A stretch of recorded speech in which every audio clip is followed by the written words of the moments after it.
Hello everyone, myself Parishmita Sharma. Today we will discuss from Gandhi Arvind Pact of 1931. So, if you are listening the audio, then make sure not only your book is with you but also the dictionary. Okay? Let's start. Gandhi Arvind Pact of 1931.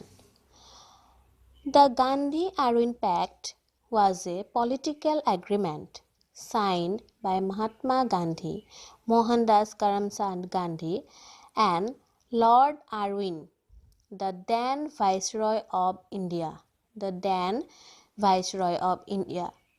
on 5th March 1931.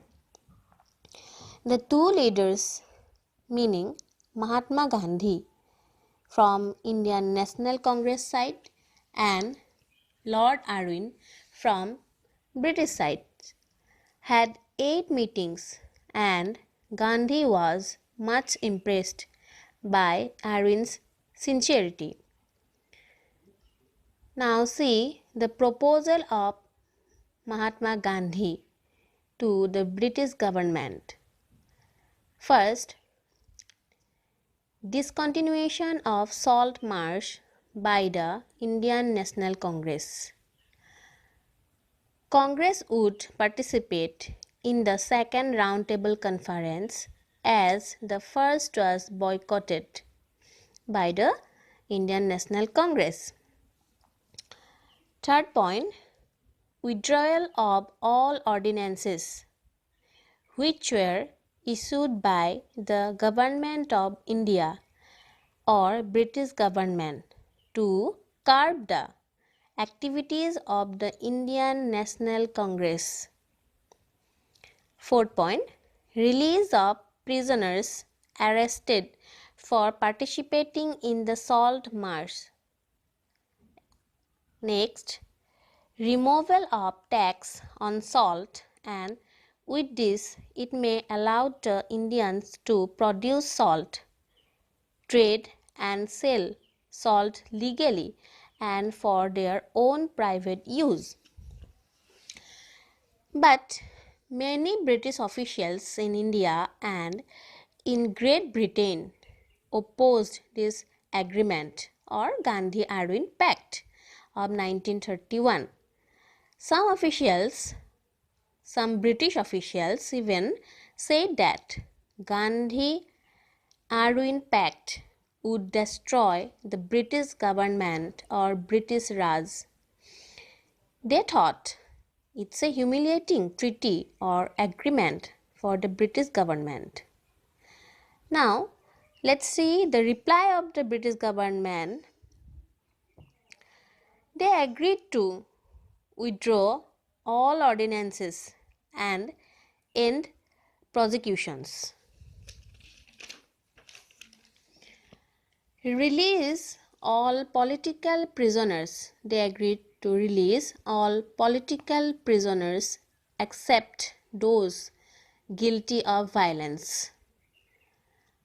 They also agreed to give permit peaceful and non-aggressive picketing of liquor and foreign cloth shops.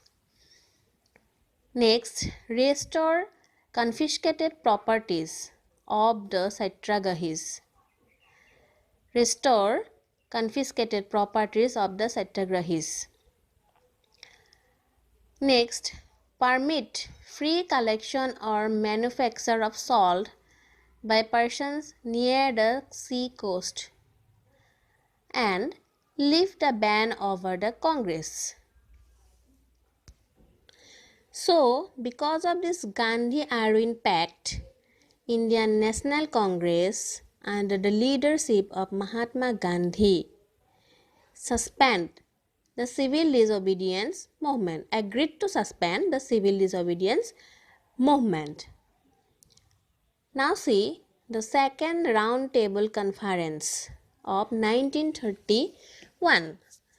So the second round table conference held from September to December 1931.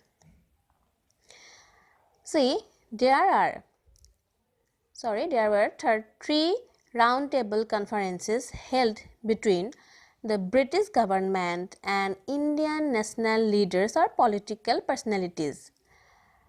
All these were held from 1930 to 1932.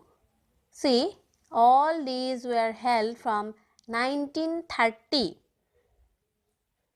to 1932 for 2 years, okay, for 2 years. These were a series of peace conferences between the British government and Indian political personalities to discuss constitutional reforms in India, okay. In the second roundtable conference, Mahatma Gandhi participated as the sole representative of the Congress. But Gandhi could not persuade the government to grant self-rule and separate electorates or special safeguards should not be there for Muslims or minority communities. So, Mahatma Gandhi returned to India being disappointed. I repeat, Mahatma Gandhi participated as the sole representative of the Congress in the second roundtable conference, but Gandhi could not persuade the government to grant self-rule and separate electorates or special safeguards should not be there for Muslims or minority communities. So, Mahatma Gandhi returned to India being disappointed.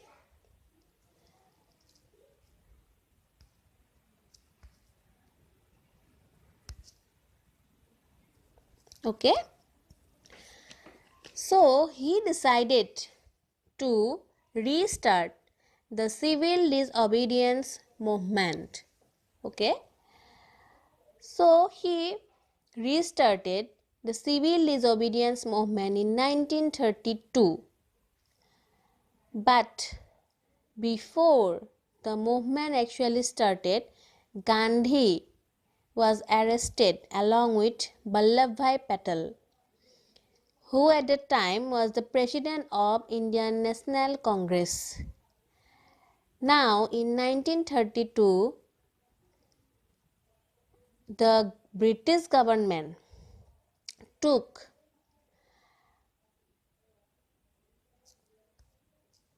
forcible possessions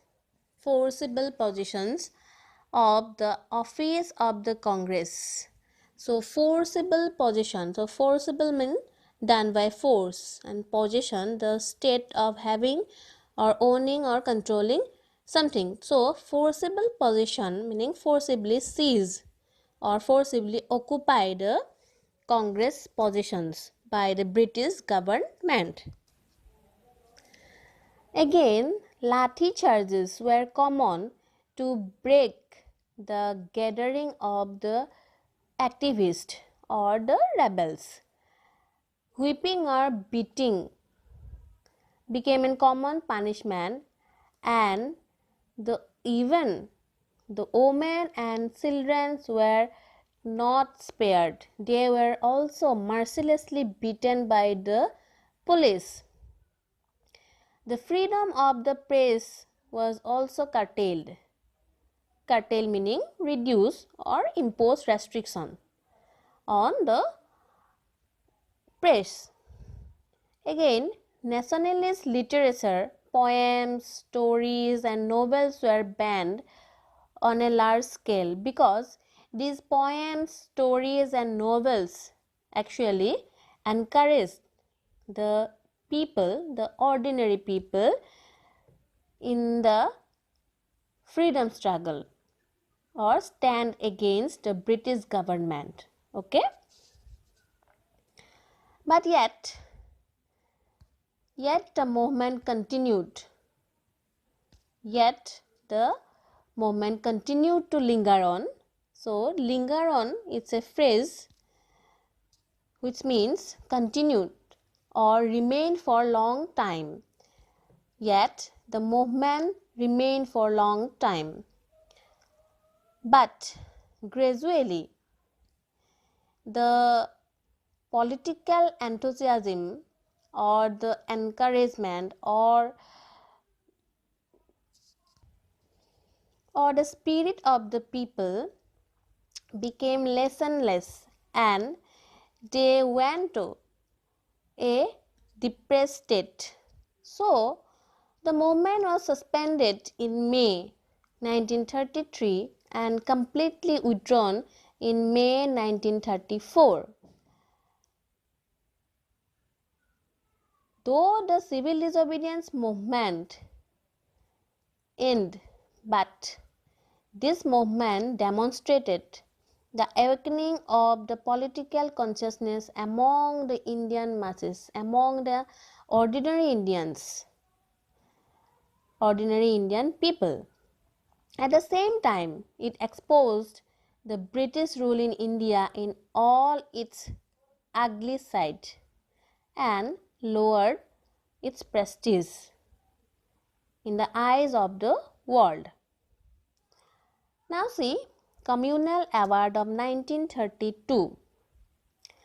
So it was during the disturbed days of civil disobedience movement of 1932 that the British policy of divide and rule found a new expression in the announcement of the Communal Award in August 1932, and this Communal Award was announced by the British Prime Minister Ramsay MacDonald. Ramsay MacDonald. So see, divide and rule, British policy of divide and rule, meaning they wanted to divide Hindus and Muslim, because the Hindus and the Muslim people jointly stand against the British government earlier. So they wanted to divide them. So actually Prime Minister Ramsay MacDonald announced this Communal Award. So let's see the meaning of communal. There are two separate meanings of the word communal. First, shared by all members of a community, and the other, conflict between different communities, especially those having different religions or ethnic origins. Okay? So see the meaning of communal in your dictionary. Okay? Again see, apart from continuing with the policy of giving separate electorates to the minority communities, namely Sikh, Christian and Muslim, the award declared the depressed classes also to be minorities. Okay? Separate electorates, they gave separate electorates to the minority communities. So electorate meaning the area represented by one member of parliament. নিৰ্বাচক মণ্ডলী বা মতদাতা সকলকো বুজোৱা হয় বা সংসদৰ এজন প্ৰতিনিধিৰ প্ৰতিনিধিত্ব কৰা নিৰ্দিষ্ট ঠাইক ইলেক্টৰেট বুলি কোৱা হয়.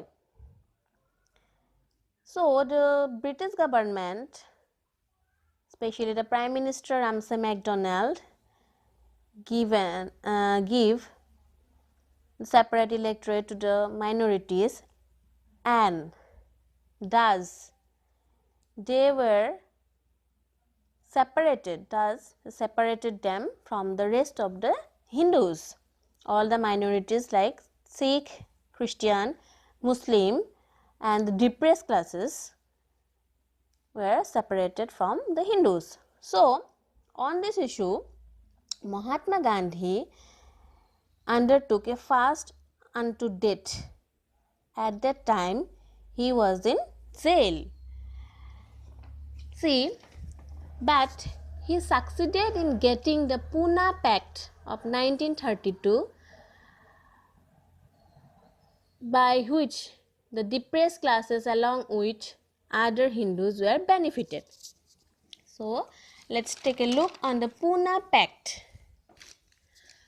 So, Pune Pact was an agreement between B.R. Ambedkar and Mahatma Gandhi on behalf of depressed classes and upper caste Hindu leaders on the reservation of electoral seats for the depressed classes in the legislature of British India government. And the British government agreed to amend or agreed to make changes in the Communal Award in the light of the Pune Pact, and thus the depressed classes and the Hindus get the joint electorates. Okay, joint electorates. So Mahatma Gandhi succeeded in getting the Pune Pact, by which the depressed classes along with other Hindus were to have joint electorates.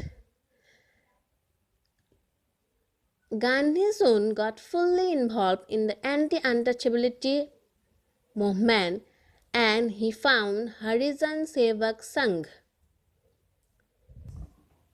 Through this movement, Mahatma Gandhi tried to remove social discrimination among the Hindus, which are prevailing in Indian society. Okay. Now see, formation of Congress Ministries of 1937 to 1939. So in 1935, the British government passed the Government of India Act, by which provincial autonomy was given to the Indian provinces. I repeat, by the Act of 1935, provincial autonomy was given to the Indian provinces. Provincial autonomy meaning the government of the provinces is independent from any external influence and does not rely on any of the external forces. Complete or absolute provincial autonomy means complete sovereignty of the government of the provinces. Okay. So, as a result of the elections, the Congress party formed government in 8 provinces out of 11, with the exception of Punjab, Sindh and Bengal. The most remarkable feature of the act meaning the Government of India Act of 1935 was the provincial autonomy with the abolition of diarchy at provinces. The entire provincial administration was controlled by the provincial legislature. I repeat, the most remarkable feature of the act was the provincial autonomy with the abolition of diarchy at the provinces, which means the entire provincial administration was now controlled by the provincial legislatures. This act divided the powers between the center and the provinces. And when the Congress party formed the government, the prestige of the leaders, Congress leaders or Indian National Congress rose even higher than the colonial rule. Now see the resignation of Congress ministries in 1939. So in 1939, the Second World War broke out. The Second World War was fought between two major groups of nations. They became known as the Axis and the Allied Powers. In 1939, when the Second World War broke out, the government of India immediately declared through the then Viceroy Linlithgow that India to be at war with Germany without consulting the Congress or the elected members of the provincial legislatures. The Congress Working Committee suggested that it would cooperate if the British government promised to declare India as an independent nation after the war. But Viceroy Linlithgow's response found to be unsatisfactory by the Congress Working Committee, and Congress Ministries therefore resigned on November 1st, 1939. That's all for today's class, and in next class we will discuss from demand for Pakistan in 1940. Okay? Goodbye.